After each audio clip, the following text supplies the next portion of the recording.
Revolusi Industri 4.0 adalah sebuah perubahan di mana untuk memproduksi sebuah barang bisa memanfaatkan mesin dan teknologi sebagai tenaga penggerak dan pemproses.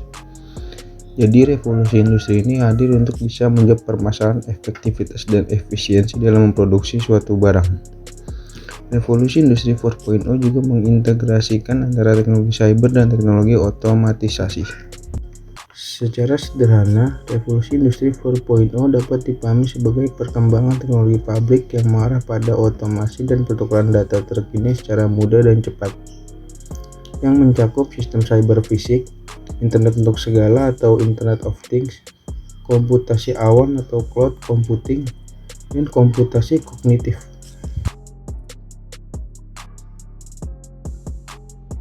Dalam revolusi industri 4.0, telah ditetapkan 7 sektor industri prioritas atau unggulan yang memiliki potensi yang sangat cerah. Adapun 7 industri tersebut yaitu makanan dan minuman, otomotif, kimia, tekstil dan produk tekstil, elektronik, alat kesehatan, serta farmasi. Ketujuh sektor ini dipilih karena dapat memberikan kontribusi sebesar 70% dari total produk domestik bruto manufaktur, 65% ekspor manufaktur, dan 60% pekerja industri. Jenis teknologi di dalam revolusi industri 4.0. Yang pertama yaitu Internet of Things atau IoT. IoT adalah konsep ketika suatu objek memiliki kemampuan untuk melakukan transmisi data melalui jaringan tanpa bantuan komputer dan manusia. Contoh IoT salah satunya yaitu smart home, di mana dengan smart home kita dapat mematikan lampu ataupun mengunci pintu kita dari jarak jauh atau saat kita sedang berada di luar. Yang kedua ada Big Data. Big Data adalah kumpulan data yang sangat besar, kompleks, dan terus bertambah setiap waktu. Contoh dari Big Data yaitu seperti indeks pencarian Google, database profil pengguna Facebook, dan daftar produk Amazon. Lalu yang ketiga yaitu Augmented Reality atau AR. AR adalah teknologi yang menggabungkan benda maya 2 dimensi dan ataupun 3 dimensi ke dalam sebuah lingkungan nyata 3 dimensi, lalu memproyeksikan benda-benda maya tersebut ke dalam lingkungan nyata.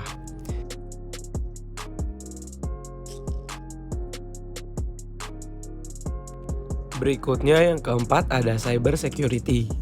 Cyber security adalah aktivitas yang dilakukan sistem atau seseorang dalam rangka melindungi sistem komputer dari serangan. Biasanya serangan tersebut bersifat ilegal. Checkmate. Lalu yang kelima ada Artificial Intelligence atau AI. AI adalah simulasi dari kecerdasan yang dimiliki oleh manusia yang dimodelkan di dalam mesin dan diprogram agar bisa berpikir seperti halnya manusia. Aplikasi chatbot dan pengenalan wajah merupakan salah satu contoh dari penerapan AI.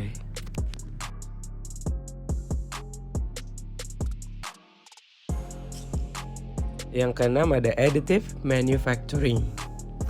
Additive Manufacturing adalah proses manufacturing dengan prinsip penambahan material dan nilai. Salah satu metode Additive Manufacturing adalah 3D printing.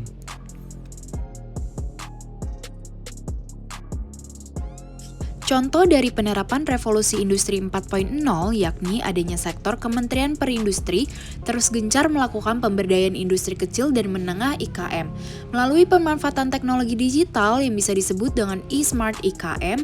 Upaya ini adalah sebagai bagian dari pelaksanaan langkah-langkah prioritas yang tertuang di dalam peta jalan Making Indonesia 4.0. Guna memacu IKM nasional, berperan pada penerapan revolusi industri keempat seperti terlibat di e-commerce yang diimplementasikan dalam e-smart IKM.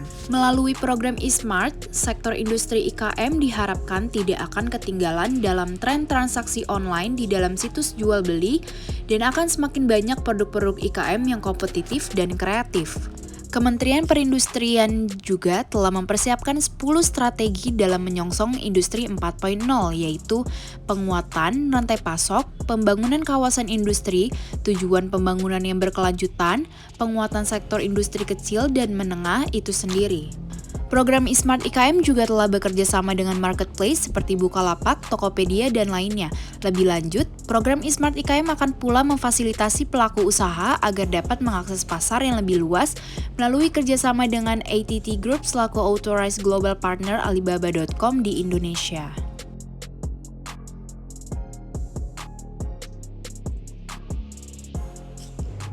Dampak revolusi industri 4.0 mengacu pada revolusi teknologi yang telah diprediksi untuk secara fundamental mengubah cara kita hidup, bekerja, dan berhubungan satu sama lain.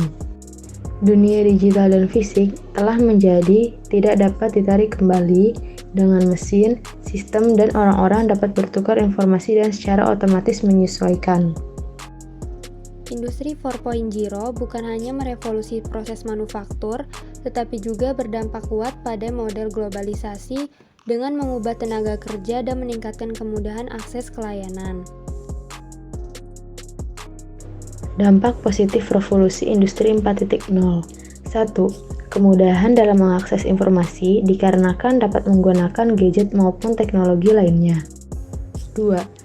Efektivitas dalam bidang produksi dengan mengganti tenaga manusia yang ada dan menggantinya dengan teknologi mesin. Selain mengurangi biaya produksi, karena mengurangi penggunaan tenaga kerja dengan menggunakan teknologi dapat meningkatkan hasil produksi. 3. Dapat meningkatkan pendapatan nasional karena dapat memproduksi barang dalam waktu yang relatif singkat dengan kualitas yang baik. 4. Peningkatan peluang kerja bagi tenaga ahli. Hal ini dikarenakan walaupun menggunakan mesin, tetap saja membutuhkan tenaga ahli manusia untuk menggerakkannya. Dampak negatif revolusi industri 4.0. Yang pertama, lebih rentan terhadap perserangan cyber. Hal ini dikarenakan proses produksinya menggunakan mesin teknologi. Yang kedua, butuh biaya besar dalam investasi alat serta pekerja. Hal ini dikarenakan harus mengeluarkan uang untuk membeli alat terlebih dahulu, serta pelatihan keterampilan pegawai agar dapat menjalankannya. Yang ketiga, adanya urbanisasi, di mana meningkatnya jumlah populasi masyarakat yang ada di kota besar. Yang keempat, berdampak untuk lingkungan. Hal ini dikarenakan dengan penggunaan mesin yang ada dapat menghasilkan polusi udara, limbah dalam jumlah besar, serta hal negatif lainnya yang dapat merusak lingkungan.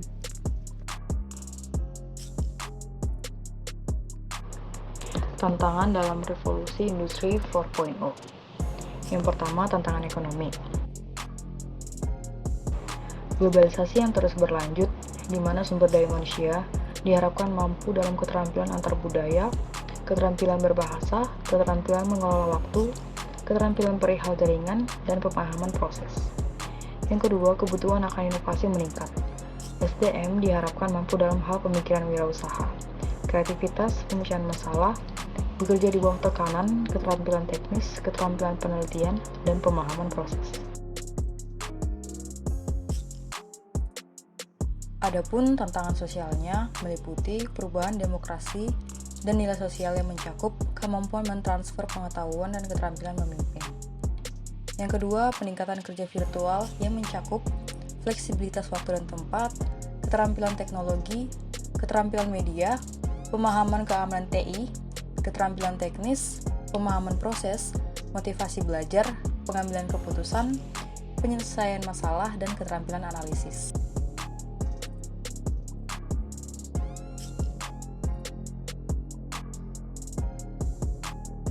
Adapun peluang dalam revolusi industri 4.0.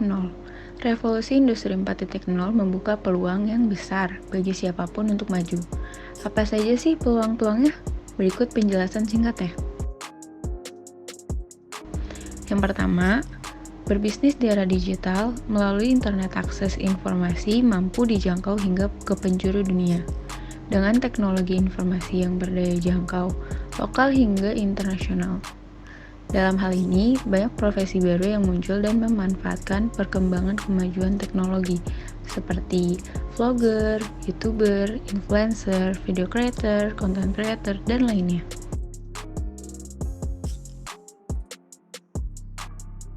Yang kedua, ada on-demand services merupakan layanan jasa yang diberikan sesuai permintaan pelanggan atau klien serta mudah didapatkan. Jadi ketika ada pesanan dari konsumen, maka penyedia layanan ini akan langsung meresponnya. Contohnya, ojek online yang memudahkan mahasiswa untuk pergi ke kampus.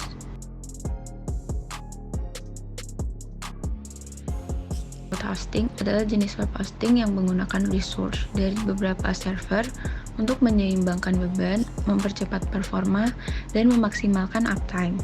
Cloud hosting menggunakan server virtual untuk menghosting website dan merupakan salah satu teknik penyimpangan database yang ringan dan mudah diakses. Pada dasarnya, banyak yang sudah menggunakan layanan ini, contohnya Google Drive dan Dropbox.